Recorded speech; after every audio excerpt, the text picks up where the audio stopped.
Okay, Dan O'Connor, thank you very much for coming on to speak to us. You are fighting on the Shamrock FC card that's coming up in December. You're taking on a gentleman by the name of Nick McLean. Now, this matchup, are you looking forward to well, obviously you were happy when he got signed up. Are you looking forward to this opponent that you've got as well? Oh yeah, I'm really looking forward to beat the crap out of this kid. He runs his mouth quite a bit, so we can't wait to lay hands on him. Ooh, spicy. Yeah, well, I was going to say, sometimes guys like to use the trash talk to, for example, I think Bisping is a good example of it. In fact, that Bisping, you really? No, it sells. Sometimes trash talk gets the attention and it gets to sell, but then sometimes guys use the trash talk for their own personal confidence. That helps them motivation. Do you find that with this guy, he's more of a guy just trying to use his mouth to try and cover up his flaws, maybe as a fighter? Or is it just? Do you think he's just a fool? He's definitely not trying to build it up, because he actually was trash talking and just to personal messages that weren't public. I made them public, but they weren't public. So he's definitely trying to either talk himself up, or he's been in the past been able to scare people, but me off the wrong tree if he's trying to scare me. So he's trying to make himself think he can actually win. So it might be the intimidation route sort of thing. Maybe. I think he's more trying to talk himself up, though. He's not going to ever scare me. I don't know why he would think that would be possible. But I think he's just wanting to think he can actually pull this off. So. Hey, have you found it quite comical for yourself? Oh, it's hilarious to me. The stuff he's saying, he's not a very bright individual. So the stuff he says is kind of, you almost have to interpret it in hillbilly slang to figure out what he's saying. Sounds. Hey, whoa, be careful! Those guys have got guns everywhere. There's a dictionary for that as well. So, okay, then, what have you done then to prepare as a fighter to have the confidence that you have then to beat this guy? What is it that we should believe in you for? Like, how good is your training going then? Oh, my training's going fantastic. I train with tougher guys that he deals with. I have to spar UFC fighters, guys that fought on Bellator in high-level competition.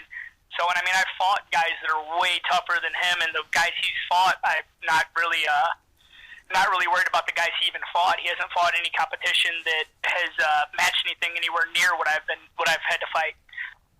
So I'm not really terribly worried about the stuff he thinks he's going to be able to pull off in the fight versus the stuff I see every day in the gym against guys that are bigger, stronger, faster, and have far more experience than he has. I know that would be something that would give you confidence. Yeah, when you've got guys who are, like you say, of those levels, it does kind of help you relax a bit when you get these matchups, because you think, well, he's not X, Y, or Z. He's not. Yeah, you've seen worse. Yeah, he's not my trainer partners yet. He's not going to be put me into a position and beating the crap out of me like they could. Like, for example, if you've got a guy that's a couple of weight classes higher than you, that's just a nightmare to face. But I suppose, like you say, that's where you get your confidence from. Yeah, and I mean, anything can happen in a fight, so I have to be wary of a lucky punch landing and stuff like that. I mean, we've seen that before in fights, so you gotta be wary of it. But I mean, I do fight better guys than what he is, so scaring me is not going to happen. But making sure I'm properly trained and I'm ready for the fight is the only thing I need to worry about. I don't need to worry about how tough he is. I need to make sure that I'm in shape and I'm on point to beat him the way I know I can beat him. And we quite like Shamrock FC ourselves. We've dealt quite a bit with them of late, and we like the way they run things.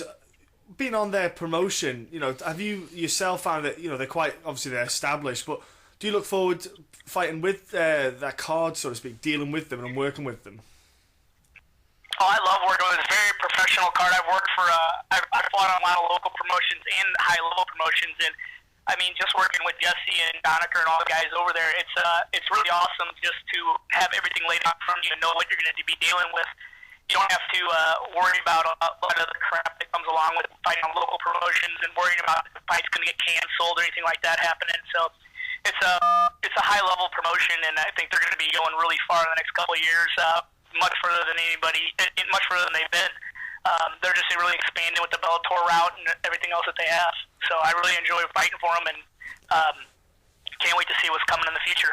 that's something we have talked about with a couple of fighters from Shamrock. Is that dealing that Jesse has with Scott Coker? They got that friendship going on, and also that kind of collaboration that they do, where it seems that Shamrock FC know that they're not the number 2 promotion in the world as Bellator would be classed, for example, but he knows that if guys are going to go up a level, that's where they could go to. So, Jesse's there to help guys and girls push them up to the next level, and Bellator's like kind of a good way to direct them. I think it's a good understanding, and it's a great relationship. I think for fighters like yourself, does it kind of give you that kind of confidence that you've got people who are looking after you in a sense of Shamrock FC, and the fact that they might help you get towards somewhere like Bellator to kind of advance your career in a way?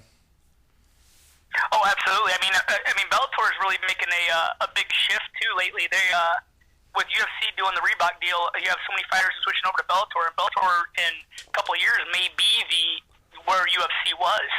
So you got Jesse that's really pushing it, and I think that their relationship with Bellator is amazing. So we had the big Kimbo Slice and Shamrock fight that I've never seen so many people in an arena anywhere near St. Louis.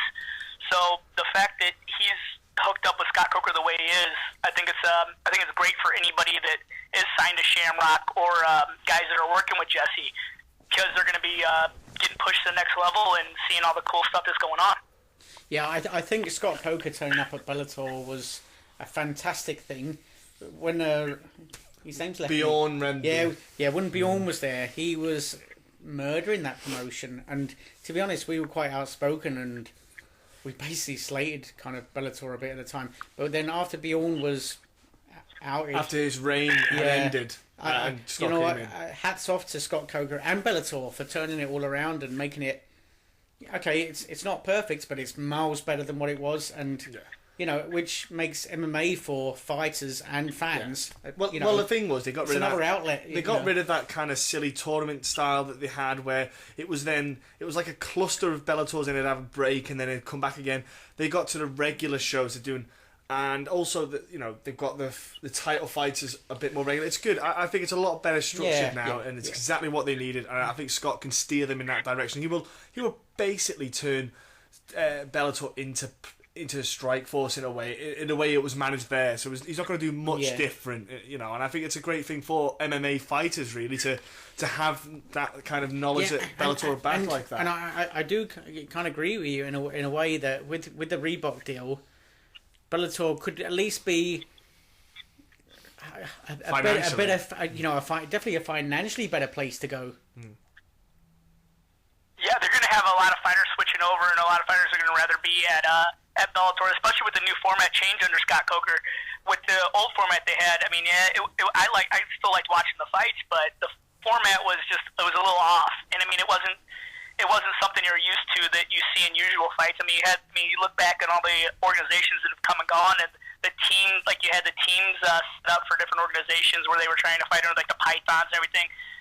It just wasn't a good format. It didn't sell. It was hard to keep up. And especially with their the format they had where it was the tournament, it was hard to keep up because it wasn't like a weekly thing where you saw who was winning where, and you couldn't really get behind a fighter because you barely saw him and you didn't see a whole lot of media on the guy. So their new format I love. You got the Michael Chandlers, they're pushing like crazy, and all the fighters you've seen in the years. So it's really going to be bringing people back to Bellator that are kind of getting tired of the shtick of the UFC that you're seeing. So I really like it. I think Bellator is going to be going a lot further than where they've been in the past. So Scott Coker knows what he's doing, and you saw what he did with Strikeforce and everything else, all the other organizations he's worked with. I mean, they've all succeeded. They never failed. They all succeeded, and to the point where he was like, he either got tired of them or sold them or however you want to put it. But they all succeeded to the point that I think that he was happy with where he was with the organization when he left it or sold it or what have you. And I think that also helps for Shamrock as well. Knowing that there is that link. There's you can sign with Shamrock, and there's not like a barrier in the way. Like there is a possible move, and like with the people that have won that contract with Bellator, with these fights, there is a possibility that is around the corner. So, it's almost like a title fight in a way. Yep, and I mean that's how they break it down. Is you win the title, you get a Bellator contract, not just a one-fight deal like a contract under Bellator. If you win the Shamrock title, that's how close he is with Scott Coker, which I think is just amazing that it's come that far. And I mean, from St. Louis, it doesn't have many fights. We don't get UFC here. I mean, not even in Kansas City. Missouri doesn't have a lot of big promotions. We have Strikeforce, we had Bellator, and then we have Shamrock FC. So RFA's come to town twice, but it was not to the level of what we've seen with Strikeforce and Bellator. So it's amazing to see this stuff come about. So yeah, I like going. I was going to say, yeah, I actually feel in a way, in a kind of a weird way, that this Reebok deal could be like a good thing for MMA, because what it will do is it will take away, like, the UFC won't be the only mountain in the Alps anymore. You know, there'll be other places where they'll think, you know, kind of, I want to go there. And then as soon as you get more people going to a place, it then builds that promotion, builds the quality of a promotion, and it kind of spreads out instead of everyone aiming for the same peak, you know. Absolutely, the monopoly's gone with the UFC. I mean, there's now other organizations you can go to, and people are happy to go there. You hear about all the guys that are leaving UFC because they're losing money.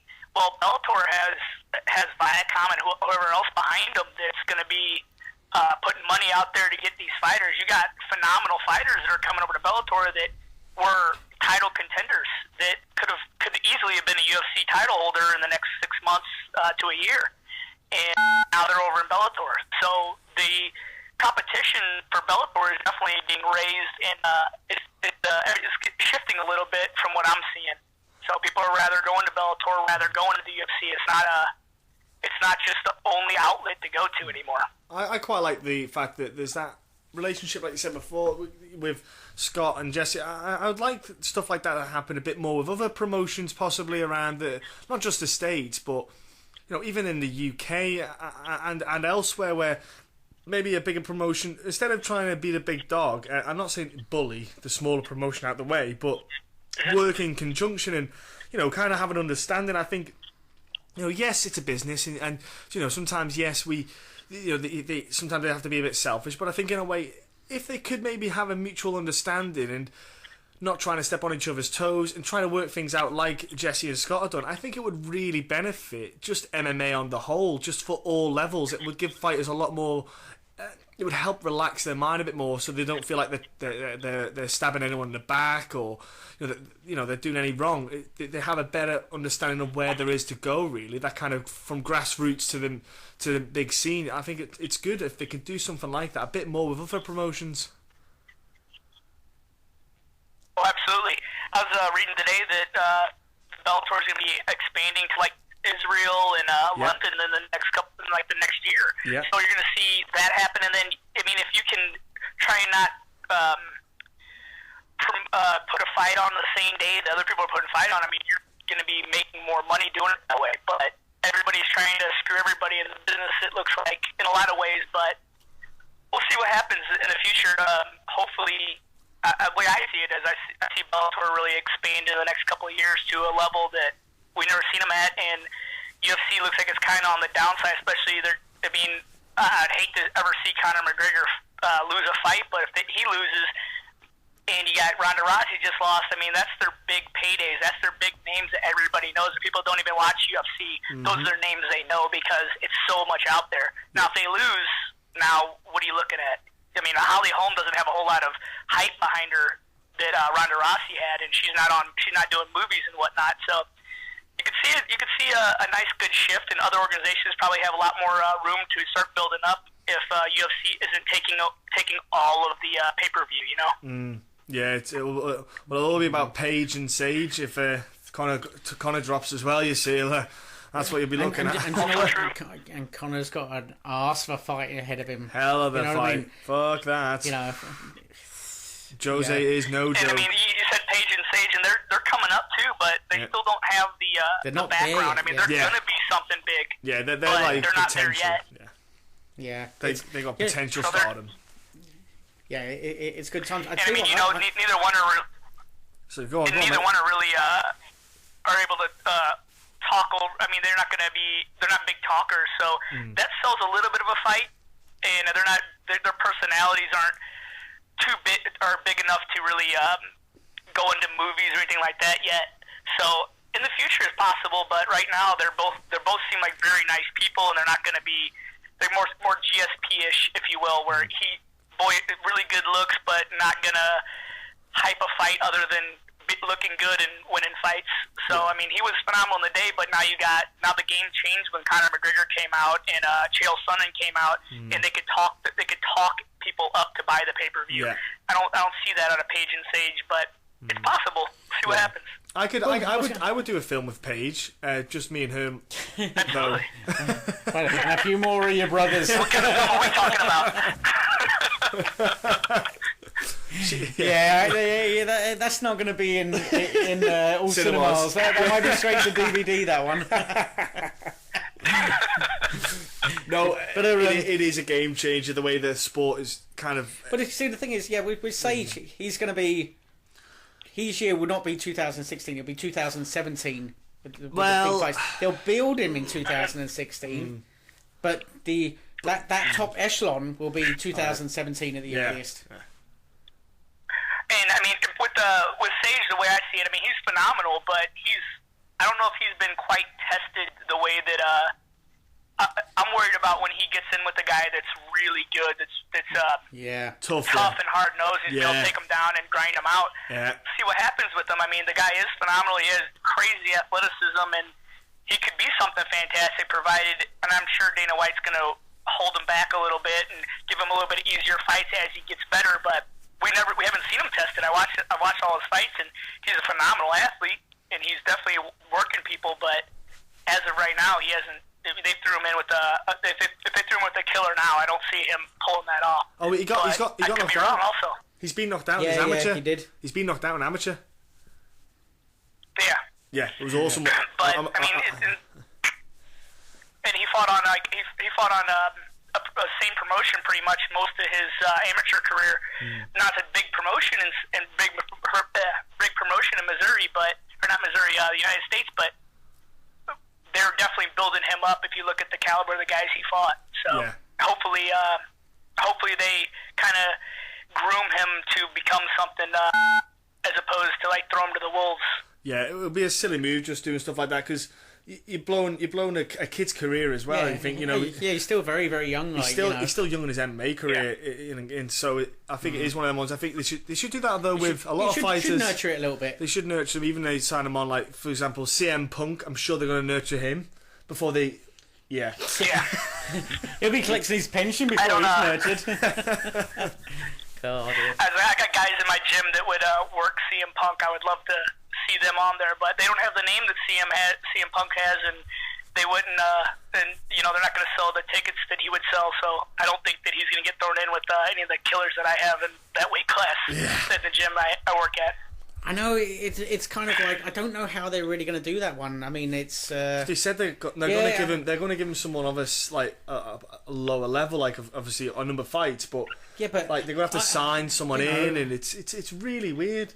Well, it makes you wonder if they'll almost sort of like sub him out to a different promotion kind of thing. No, they won't do that, Mike. No, they're not doing that. Yeah, but that means they've got to bring in someone from outside of the UFC. So you're telling me that the UFC, who signed CM Punk, are going to loan him out to another promotion? Have you listened to yourself, lad? Do you think money they're going to give the money to another promotion?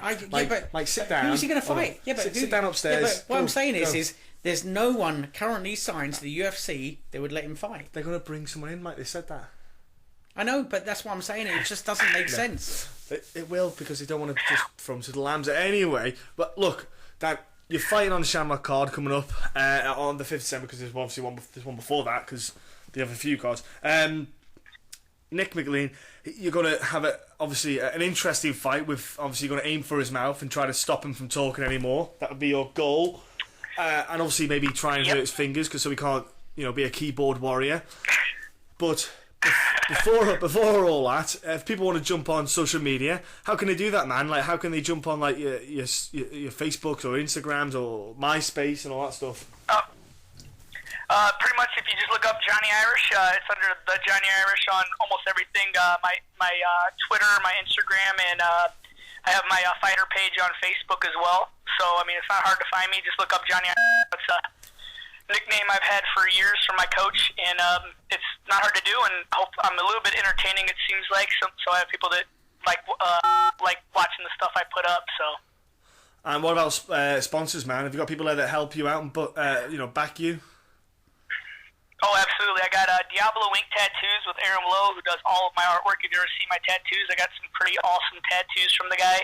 I got my gyms, St. Charles MMA under Mike Rogers and Rodrigo Vaghi, and then I do Muay Thai under Arda 8 and Quentin O'Brien.